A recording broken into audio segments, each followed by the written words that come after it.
Il est possible que Paul ait envisagé autre la fin de sa vie, une fin pouvant paraître pour certains un échec. Comme Christ, il connut la solitude et l'abandon. À ces déclarations, tous m'ont abandonné, de Timothée 1, 15, 4, 16.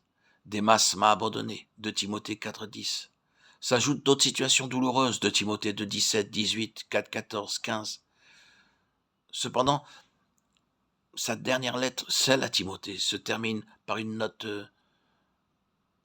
de victoire qui témoigne d'un homme qui avait vu Christ et dans lequel il n'avait cessé de se révéler, de Timothée 4, 18.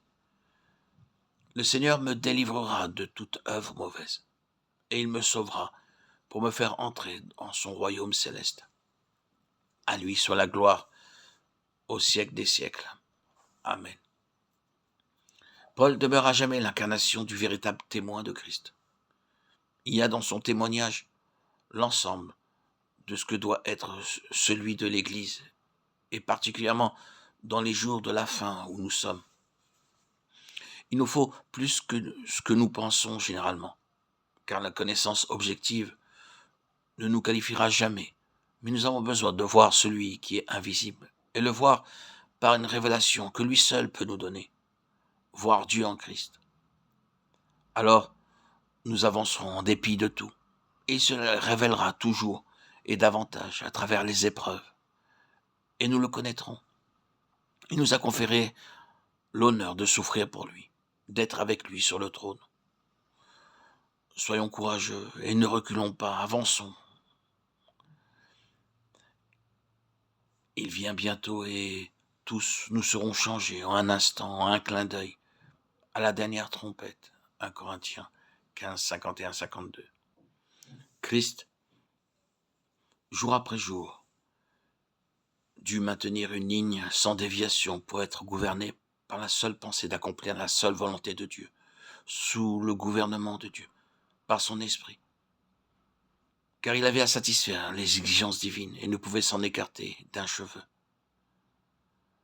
Aussi Satan ne put jamais ouvrir une brèche en lui, et finalement l'ennemi fut entièrement défait à la croix. Ainsi, l'ordre divin ayant été maintenu en Christ rendait possible la reconstitution de l'homme et son acheminement à l'état de fils par le moyen de l'épreuve. C'est dans chaque épreuve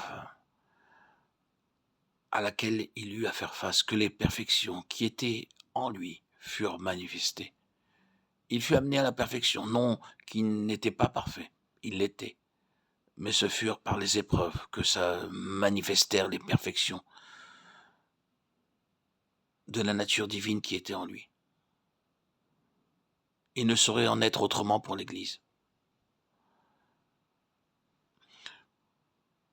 Les vertus et les valeurs morales, quant à leur expression et manifestation, demandent l'épreuve et la victoire.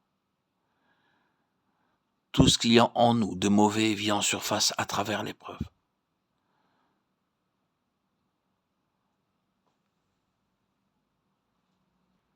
Il faut que nous ayons l'épreuve et la victoire. La transfiguration finale doit être précédée d'un changement intérieur progressif, afin que nous portions l'image de Christ, qui est le témoignage d'une œuvre intérieure de plus en plus profonde. C'est ainsi que par les souffrances de Christ, nous sommes préparés pour l'enlèvement, étant un avec lui dans ses souffrances. L'homme peut traverser de nombreuses années de vie chrétienne, d'activités diverses, et malgré tout, vivre